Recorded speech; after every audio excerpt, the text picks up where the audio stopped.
Hello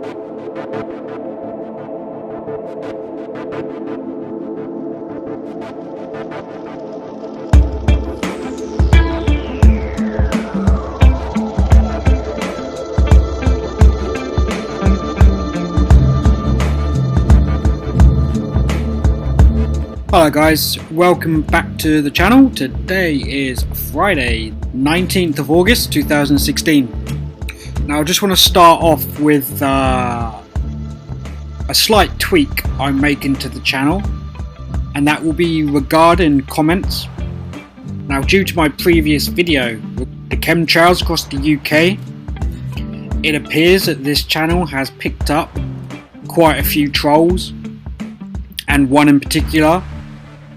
So in order to remove that person's influence on this channel, and not to mention people's time in trying to defend what it is that we are broadcasting here, all comments will now have to be approved. And that doesn't mean I won't allow constructive opposite views, I just won't post trolls' comments. But if any comment is a genuine post and hold some merit behind it, it will be live within a 24-hour window. And I've seen this approach on other channels and wondered why they restricted comments, and it is basically just to weed out such unsavoury people from even entering into the community. So sorry if that has any effects, but I see it as the best way to handle the situation in order to save my time, your time, so we can get onto the more important topics and creating a community internally. Okay, let's get straight into the news for this week. So quite a lot has happened. I've filtered through what I think are fairly big articles for this week. I'm going to start off with this Zero Hedge article, which is Vancouver housing market. Now, I'm not going to read all the articles. I'm just going to pick out a few key points just so I can get through them quite quick, because I'm then going to have to get on to doing a market update for precious metals later on this afternoon. Vancouver housing market implodes. Average home price plunges 20% in 1 month. Quote, "The market is devastated," end quote. By Tyler Durden on August the 19th. 3 weeks ago, when we looked at the long overdue sudden change in the Vancouver housing market, long a receptacle for Chinese hot and laundered money, we found that as a result of the implementation of the 15% property tax implemented by British Columbia, something we recommended over a month earlier, that the Vancouver housing bubble has burst. We concluded this based on anecdotal evidence by local real estate professionals. Quote, "As a new dawn breaks in Metro Vancouver's real estate market, realty companies and real estate boards are reporting the first anecdotes of deals falling through as foreign buyers forfeited deposits on binding deals rather than pay the new tax. Worse, if only for the unprecedented local housing bubble, and certainly better for potential local homeowners who are locked out from the massively overpriced market, they report evidence of local buyers withdrawing offers in expectation that the market will soften," end quote. So basically, it looks like the housing market is starting to unravel. The article goes on to talk about the number of homes sold in Greater Vancouver the same time in 2015 was 597. A year later, it's 87. On to the next one. Paul Singer says, quote, "Everyone is in the dark," end quote. Warns of, quote, "sudden intense market breakdown," end quote. Again, 19th of August, Tyler Durden, Zero Hedge. While there have been some very prominent recent entrants into the Billion Bear Club, such as Bill Gross, Jeff Gundlach, Carl Icahn and George Soros, who only recently switched from being bullish on the market to predicting gloom, one name has been a staple when it comes to warning about the disastrous consequences of the new normal's monetary policy. Elliott Management's Paul Singer.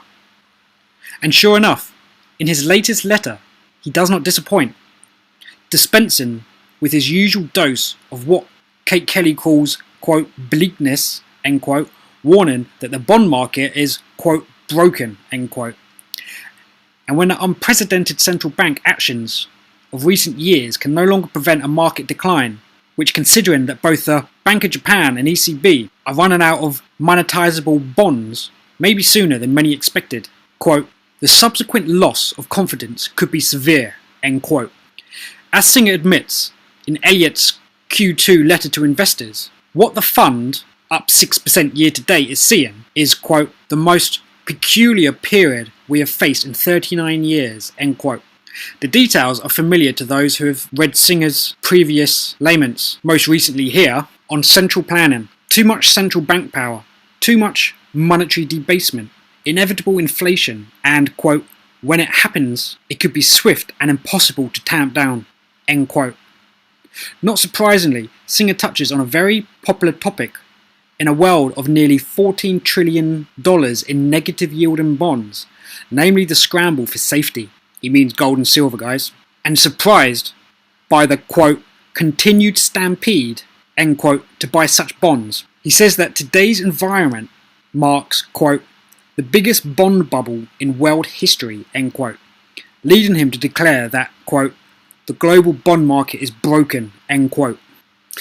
And it goes on to say, we've all heard the news on the Bank of England on a QE buyback operation where the central bank would literally pay anything to a willing seller of central bonds.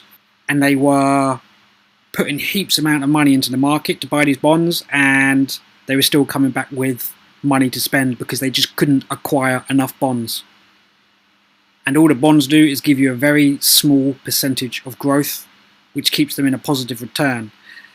And the huge hedge funds that are holding some of these bonds are refusing to sell them because they know what has happened to the markets. So that's that. On to the next, which is from Sputnik News.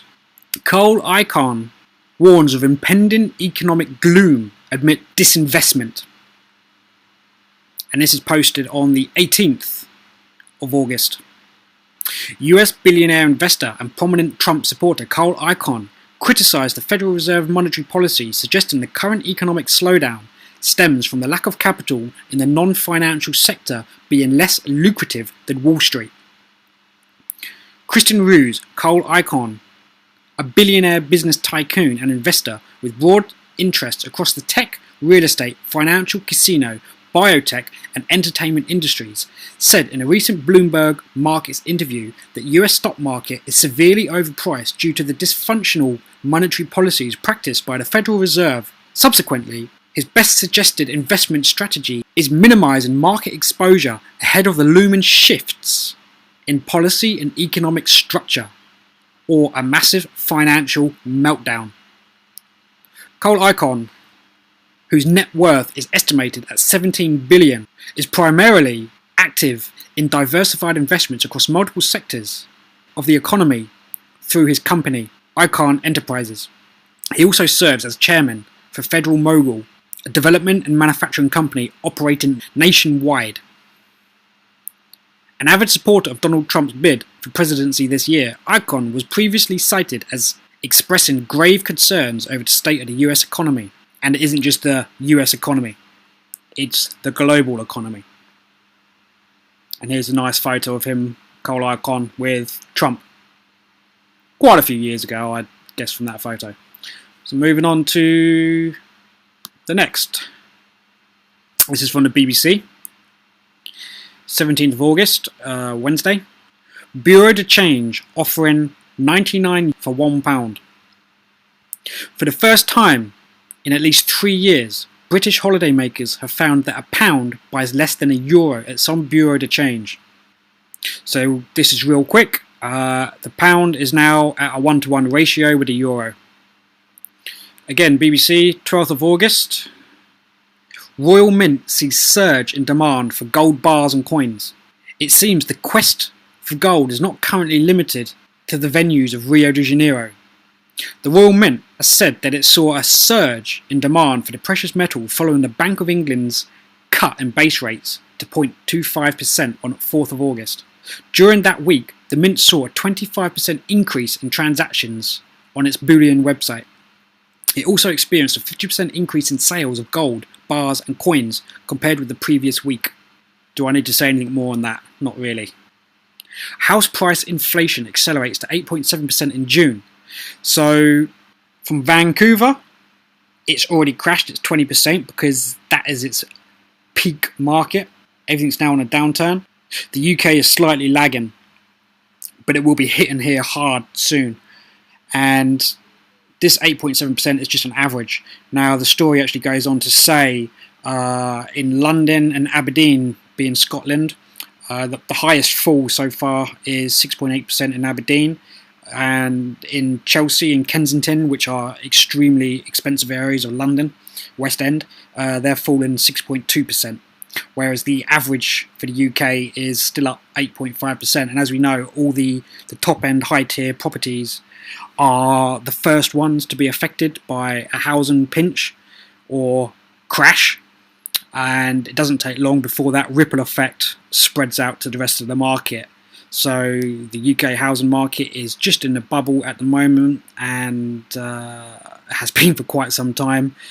This is very, very temporary, and it won't take long for the global markets to smash that into also a down 20%. Moving on, Santander. So this is quite a large bank in the UK. Santander cuts interest by 1.5% on the 123 account. 15th of August 2016.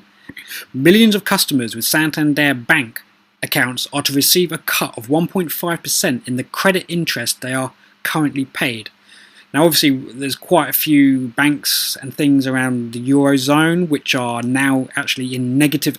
There's a lot on zero, and the UK will be heading that way very soon. Lots of letters have been issued out to people saying, and I covered this in a video recently, that we will be coming into the business accounts should rates drop further from where they are at the moment.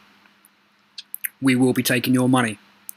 Now, this is obviously just a slow decline in interest, which is going to be hitting zero and then negative imminently.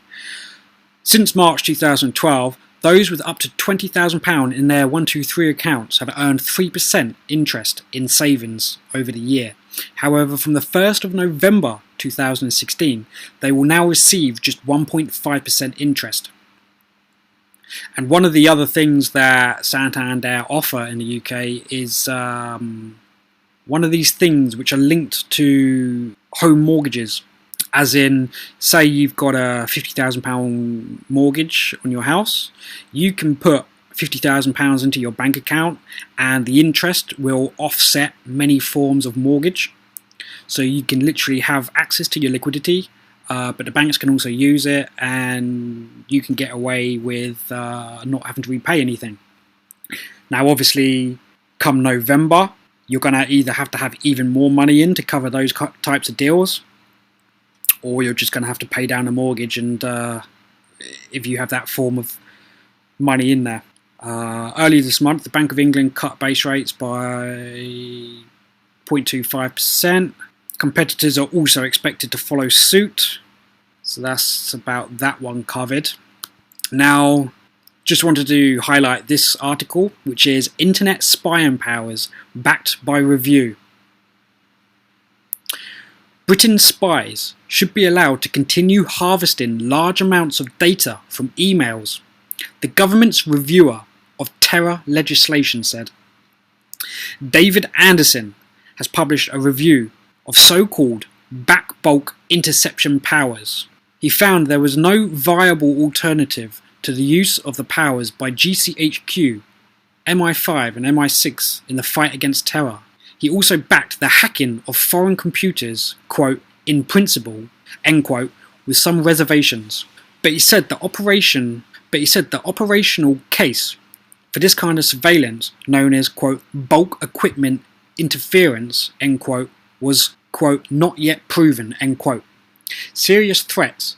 His findings are a boost for Prime Minister Theresa May, who ordered the review when she was Home Secretary, in response to privacy concerns raised by Labour.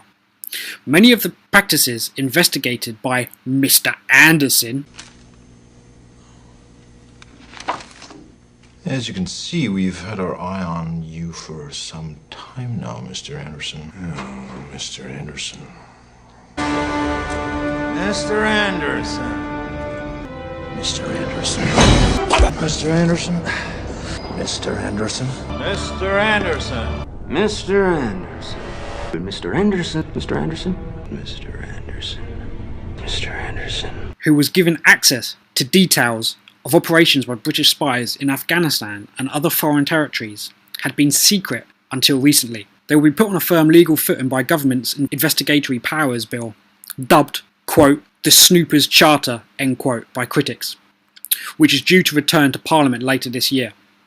Now, as we're all aware, nobody's data is safe, everything is mined, and everything is collected, filtered, profiled, and then stored in the huge vaults of servers that these organisations hold.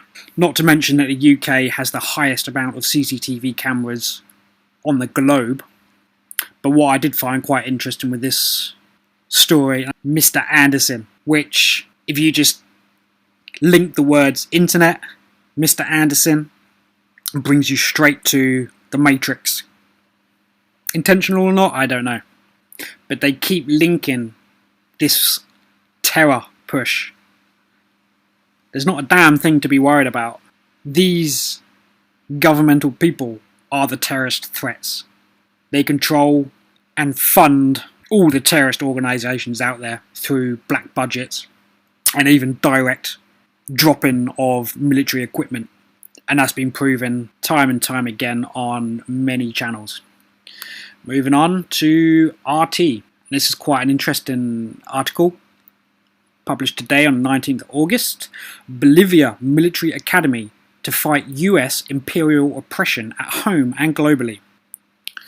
Bolivian President Evo Morales has established a new military academy in the eastern town of Juarez and pledged it will deal with the US, quote, imperial oppression, end quote, in Latin America and all over the world.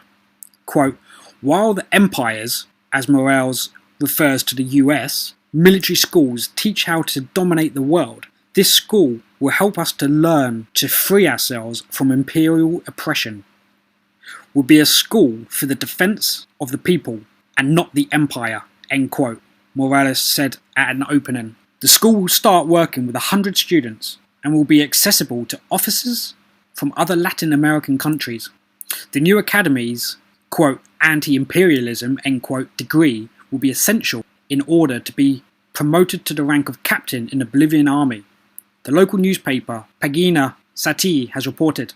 Initially, the idea of setting up such a school is that the Venezuelan leader Hugo Chavez, he gave funds to build the school before his death in 2013. Morales, however, is also known for his anti-US rhetoric. He expelled the US ambassador in 2008, accused Washington of triggering, quote, congressional coups, end quote, like the looming impeachment trial of Brazil's president Dilma Rousseff, and said the US promotes global terrorism via military interventions.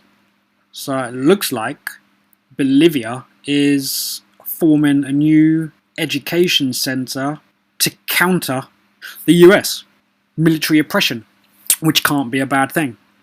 Now, I'm guessing ISIS are going to be located pretty imminently in Bolivia, and this school is probably accidentally going to be in the media as having a weapons cache and gets taken out by a drone assault. Just a guess. Again from RT. Actor says he impersonated Russian mercenary in Syria for Sky News report. RT has been looking into a controversial report by Sky News that claims Russian mercenaries have been covertly fighting in Syria. A number of questions have been raised about the report, but the outlet has failed to provide clarification. Daniel Hawkins has more. A shadowy force, a secret army, hundreds of Russian mercenaries fighting in Syria.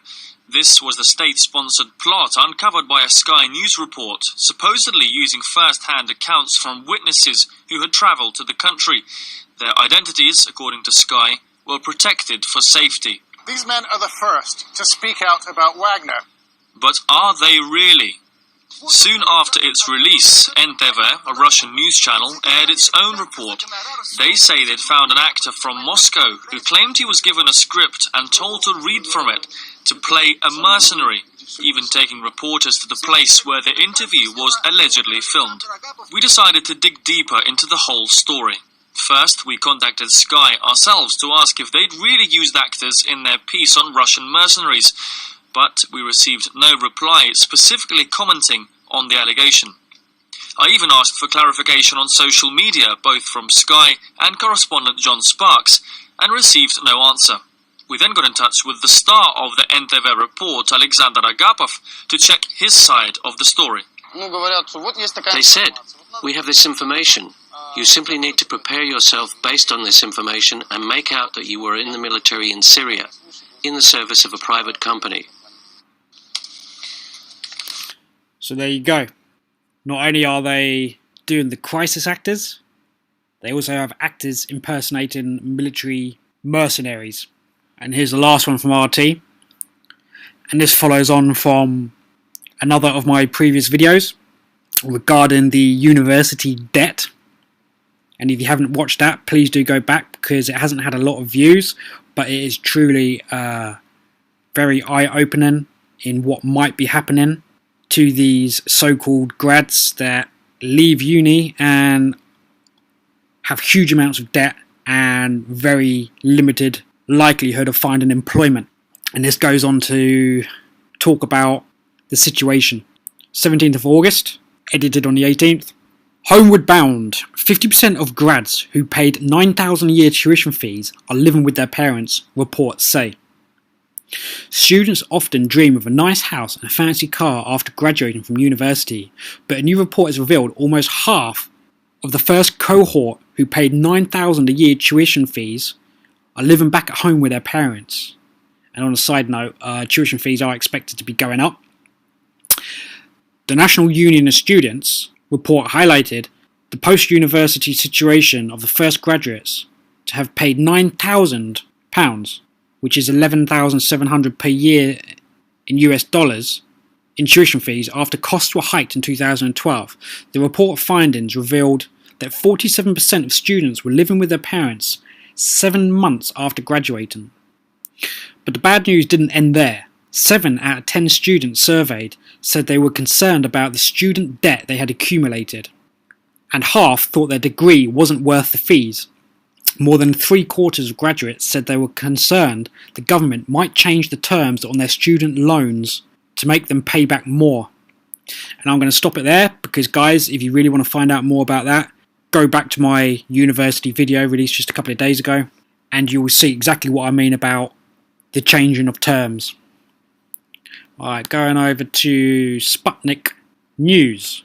Alliance between Russia, Turkey, Iran and Syria taking shape. That's the headline on their website. And this is the 18th of August. It is happening. US to hand over control of the internet as of October the 1st. And we all know October the 2nd is pictured as being a rather dubious time. The United States will fulfill a years-old promise to privatize the governance of the World Wide Web in October. The Internet Corporation for Assigned Names and Numbers, ICANN, was established in 1988 to coordinate domain names across the globe. A non-profit organization, ICANN, is overseen by the US Department of Commerce. Naturally, a number of countries and privacy advocates have expressed concern that a global entity is under control of the US, and the Obama administration promised to cede control over ICANN.